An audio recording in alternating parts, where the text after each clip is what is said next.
In the turbulent theater of naval warfare, where innovation often dances a desperate jig with necessity, few warships embody such a peculiar transformation as the Japanese battleship Hyūga. Born in the crucible of an escalating global arms race, she began her life as a proud dreadnought, a symbol of Imperial Japan's burgeoning maritime power. Yet, as the tides of war shifted dramatically in World War II, the Hyūga was destined for a change so radical, so audacious, it blurred the lines between warship classes, ultimately becoming a testament to a nation's ingenuity and its increasingly dire circumstances.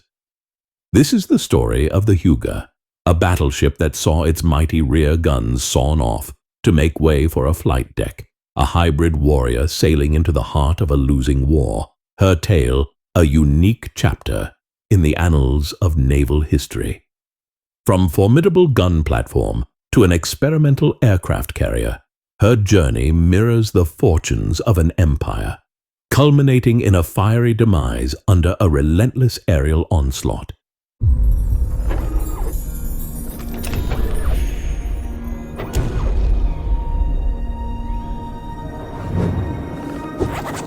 The story of the Hyūga begins in the early 20th century, a period marked by intense naval competition among the world's great powers.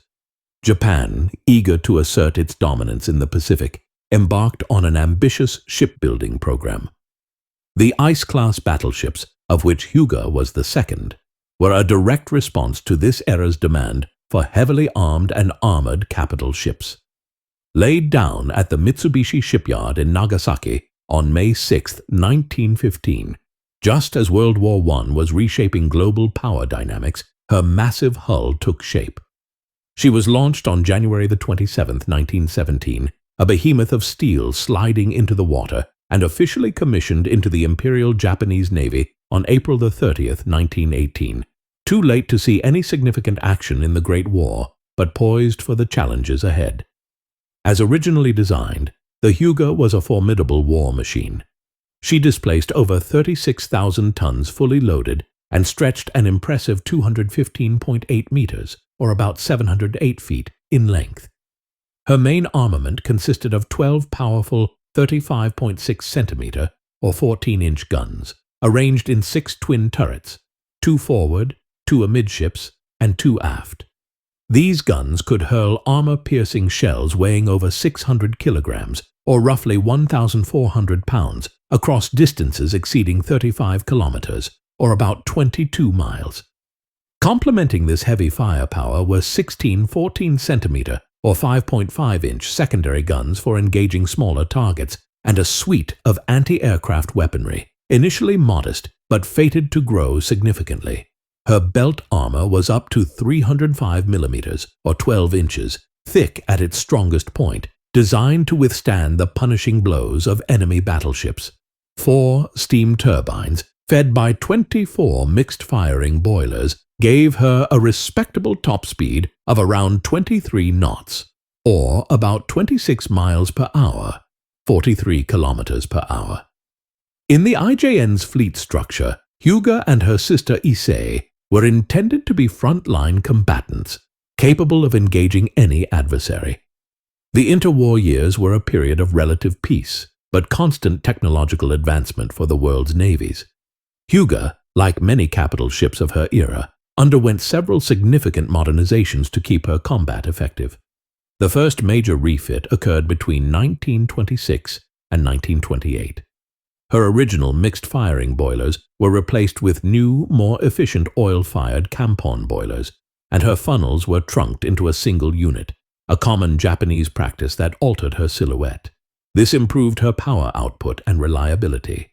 Her anti-torpedo bulges were also enhanced to provide better underwater protection, a lesson learned from World War I engagements. A more comprehensive reconstruction followed between 1934 and 1936. During this phase, her hull was lengthened by about 7.6 meters, or 25 feet, at the stern to improve hydrodynamic efficiency, which, combined with further machinery upgrades, increased her top speed to over 25 knots, or about 29 miles per hour, 47 kilometers per hour. Her deck armor was substantially thickened to protect against plunging fire and aerial bombs, a growing concern with the rise of naval aviation. Her gun elevations were increased, extending the range of her main battery. Perhaps most visibly, her forward superstructure was rebuilt into the characteristic Japanese pagoda mast, a complex, multi-tiered structure crammed with rangefinders, searchlights, and command facilities. Her anti-aircraft armament was also significantly upgraded with the addition of 12.7 centimeter or 5-inch dual-purpose guns and 25mm automatic cannons. Aircraft handling facilities, including a catapult and cranes, were installed, allowing her to operate up to 3 reconnaissance float planes, typically Nakajima E-8N or Aichi E-10A types, extending her scouting capabilities.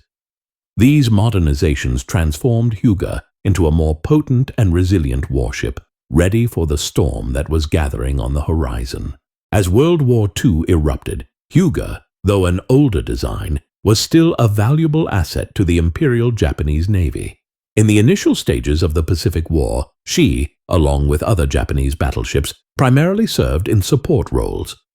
She was part of the main battleship force that sortied in an attempt to intercept the American carriers after the Doolittle raid in April 1942, but failed to make contact. She also provided distant cover for the Aleutian Islands campaign, a diversionary operation concurrent with the Battle of Midway. However, a significant and unfortunate incident soon curtailed her full offensive capability. On May 5, 1942, while conducting gunnery practice in the inland sea, a premature detonation or possibly a breech explosion occurred in her port gun of No. 5 turret, the forwardmost of her 2 aft superfiring turrets.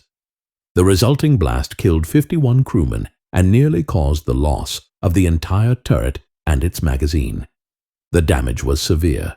Given the wartime pressures on resources and shipyard capacity, and perhaps an early inkling of her future transformation, the decision was made not to repair or replace the turret. Instead, the damaged structure was removed, and the barbette was plated over with steel. Additional 25mm anti-aircraft guns were installed on this new platform. This accident effectively reduced her main battery to 10 14-inch guns and marked her as a ship already operating at less than her designed strength. The turning point for Hyūga's destiny, and indeed for the entire Imperial Japanese Navy, came with the catastrophic Battle of Midway in June 1942. The loss of 4 of Japan's finest fleet carriers, Akagi, Kaga, Soryu, and Hiryu, in a single devastating engagement was a blow from which the IJN's naval aviation arm would never fully recover. Suddenly, Japan faced a critical shortage of aircraft carrying capacity, a deficit that could prove fatal in the carrier-dominated naval battles of the Pacific. This desperate situation spurred the IJN High Command to consider radical solutions, and their gaze fell upon the older battleships, particularly the Issei class. These ships, while still powerful, were slower than the newer Yamato-class battleships and were considered somewhat obsolescent for frontline battleship actions against the latest Allied designs. They were, however, available. The idea was born to convert Hyūga and her sister ship Ise into hybrid battleship carriers, a compromise design intended to bolster Japan's depleted air power while retaining some measure of heavy gun firepower. The conversion of Hyūga was a remarkable feat of wartime engineering, undertaken at the Sasebo Navy Yard from July 1943, some sources state May, and completed by October or November 1943. The transformation was drastic. Both of her aft main gun turrets, No. 5, which was already out of action, and No. 6, along with their massive barbettes and magazines, were completely removed. This cleared a significant portion of the stern. In their place, a short flight deck, approximately 70 meters or 230 feet long, was constructed. This deck was strong enough to handle aircraft operations, but was not a true landing strip in the conventional sense. Beneath the flight deck, a hangar was built, capable of accommodating about 9 aircraft, with additional aircraft to be stowed on the flight deck itself, bringing the total planned complement to around 22. The intended air group was a mix of Yokosuka D4Y Suisei Judy dive bombers, modified for catapult launch, and Aichi E-16A Zuiyun Paul reconnaissance seaplanes. The operational concept was unique and reflected the design's limitations. The Judy dive bombers would be launched via two stern-mounted catapults. Since they could not land back on Hyūga's short deck, they were intended to attack enemy forces and then fly to nearby land bases or, optimistically, to one of the IJN's remaining fleet carriers. The Paul seaplanes, on the other hand, could be recovered by crane after landing on the water alongside the ship. To compensate for the weight removed from the stern and to provide some protection for the hangar and aviation fuel tanks, the flight deck was covered with a 200mm or nearly 8-inch layer of concrete. This also helped maintain stability. The conversion wasn't just about adding aviation facilities. It also involved a massive upgrade to her anti-aircraft defenses. Her existing 12.7cm AA guns were augmented, and the number of 25mm automatic cannons was increased significantly, eventually totaling over 100 barrels. Furthermore, she received experimental 12.7cm anti-aircraft rocket launchers, each capable of firing 30 rockets. New radar systems, including Type 21 air search and Type 22 surface search radars, were also installed to enhance her detection capabilities. The result was a warship unlike any other, a curious amalgamation of battleship might and aviation potential, a hybrid born of desperation. Despite the ingenuity of her conversion, Hyūga's career as a hybrid battleship carrier was hampered by the very problems her transformation was meant to solve. By late 1943 and into 1944, Japan faced a crippling shortage of modern aircraft and, perhaps more critically, a severe lack of experienced pilots. The IJN's pilot training programs could not keep pace with the horrific attrition rates. Consequently, neither Hyūga nor her sister Ise ever embarked their full designed air group. Often, they sailed with only a handful of aircraft, or none at all. The complex operational doctrine of launching strike aircraft that could not be recovered also presented significant tactical challenges. The hybrid design, while innovative, was an inherent compromise. She retained 6 14-inch guns forward, still a threat, but had lost half her main battery.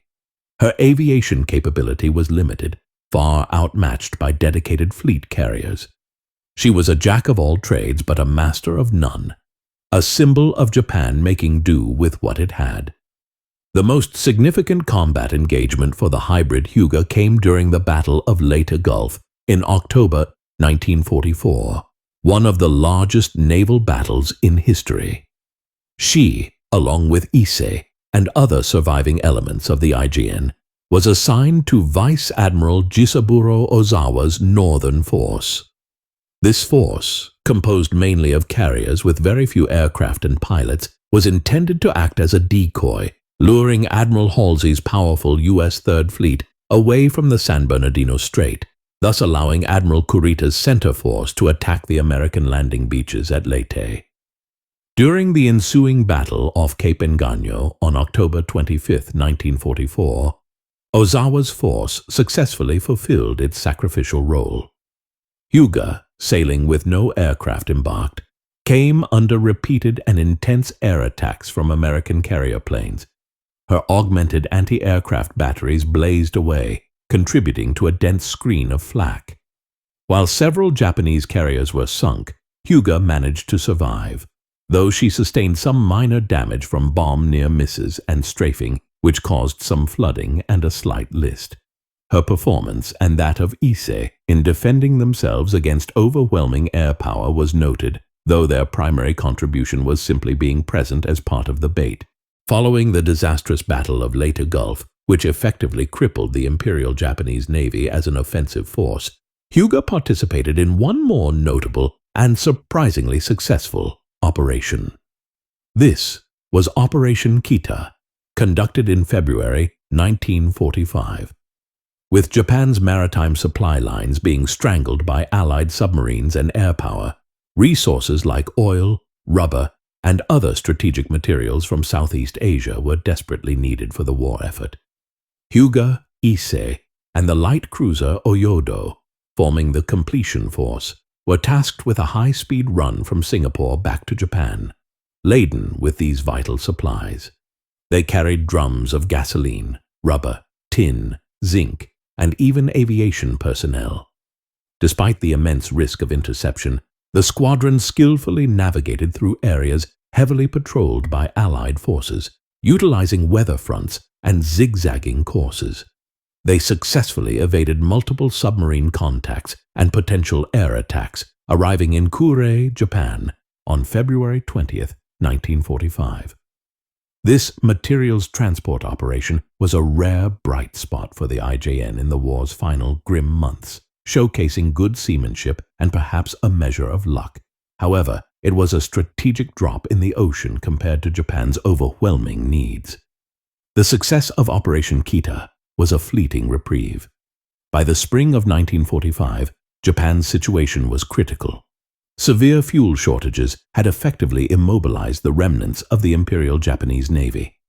Hyūga, along with many other major warships, was relegated to Kure Naval Arsenal, her home port, and reduced to the status of a floating, heavily armed anti-aircraft battery.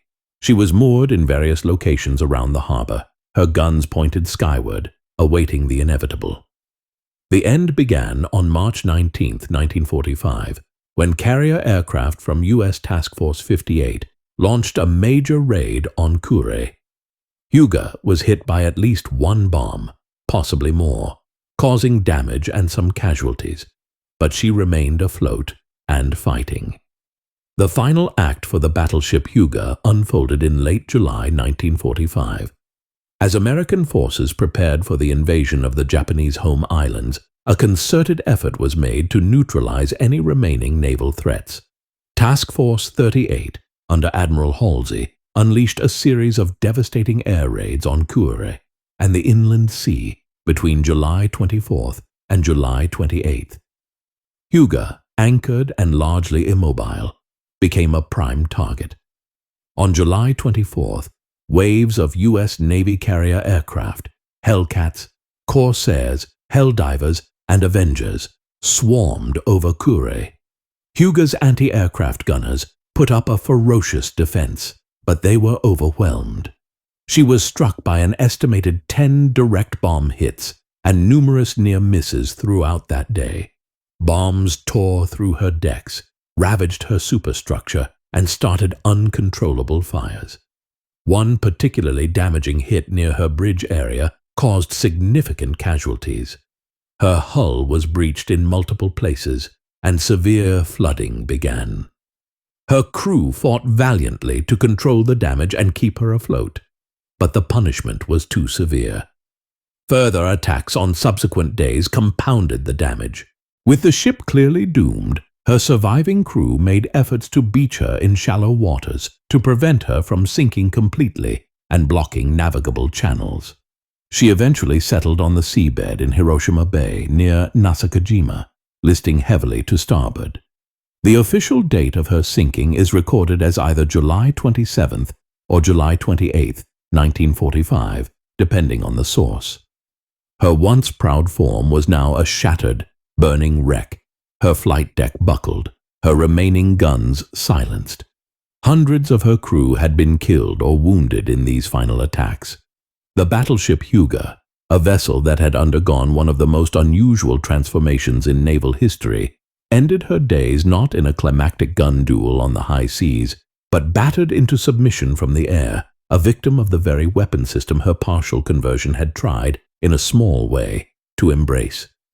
She was formally stricken from the naval list on November 20th, 1945, a few months after Japan's surrender. Her battered hulk remained in the shallow waters for a time, a stark monument to the defeated empire, extensively photographed by the victorious Allies. Between July 2nd, 1946 and July 4th, 1947, the once mighty Hyūga was broken up for scrap, her steel recycled, her story consigned to history. So, was the hybrid conversion of the battleship Hyūga a success or a failure? From a purely practical standpoint, it's hard to argue for success. She and her sister Ise never truly functioned as effective aircraft carriers. The lack of aircraft and trained pilots, coupled with the inherent limitations of their design, meant their contribution to Japan's air power was negligible. Resources expended on their conversion might have been used elsewhere, though by 1943, Japan's options were severely limited. The hybrid conversion was undeniably a desperate measure, a gamble born out of a critical wartime need. However, it also stands as a testament to Japanese ingenuity and their willingness to undertake radical modifications under extreme pressure. The engineering feat of transforming a battleship in such a manner, in wartime, was considerable. Hyūga's place in naval history is unique. She represents a fascinating, if ultimately unsuccessful, branch of warship evolution. She is a symbol of a naval power adapting, however imperfectly, to the changing realities of warfare, where air power had become supreme. Her story also underscores the brutal calculus of war, where even the most formidable steel behemoths could be rendered obsolete or forced into unconventional roles by technological shifts and strategic imperatives. There's sometimes a claim that Hyūga was the last battleship to be sunk in combat by enemy action in World War II, though this is a murky area, with other heavily damaged and immobilized Axis battleships meeting their ends around the same period. Regardless of such distinctions, her saga is a compelling one. The Japanese battleship Hyūga's journey from a conventional dreadnought of the World War I era, through extensive modernization, to a unique hybrid battleship carrier in the desperate latter stages of World War II, and finally to a shattered wreck at Kure, is a microcosm of the dramatic shifts in naval warfare during the first half of the 20th century. She was a ship that wore many hats, asked to do much, often with too little. Her crew fought with bravery and skill, adapting to her changing configurations and facing overwhelming odds in her final days. The Hyūga might not have been the most successful warship, nor the most famous, but her unusual transformation and her steadfast service through tumultuous times ensure her a distinct and memorable place in the annals of naval history. She stands as a monument to innovation born of desperation, a hybrid warrior that, against all odds, sailed through some of the fiercest storms of war, leaving behind a truly fascinating legacy. If you've ever wondered how far a nation would go when its back is against the wall, the story of the Hyūga offers a pretty clear picture. It's one thing to read about ship designs, but another to imagine the crews adapting to such a bizarre machine. What do you think was the most audacious warship modification of World War II? Let me know your thoughts down in the comments. And if you enjoy diving into these lesser-known but incredibly compelling stories from military history, make sure you're subscribed to the channel. Ring that notification bell too, because you won't want to miss our next exploration into the echoes of battle. Thanks for watching. We strive to bring you detailed accounts of military history's most fascinating vehicles and figures. But what's the one topic you think we haven't covered yet, or one you'd like to see us tackle with our in-depth approach? Lay down the challenge in the comments below.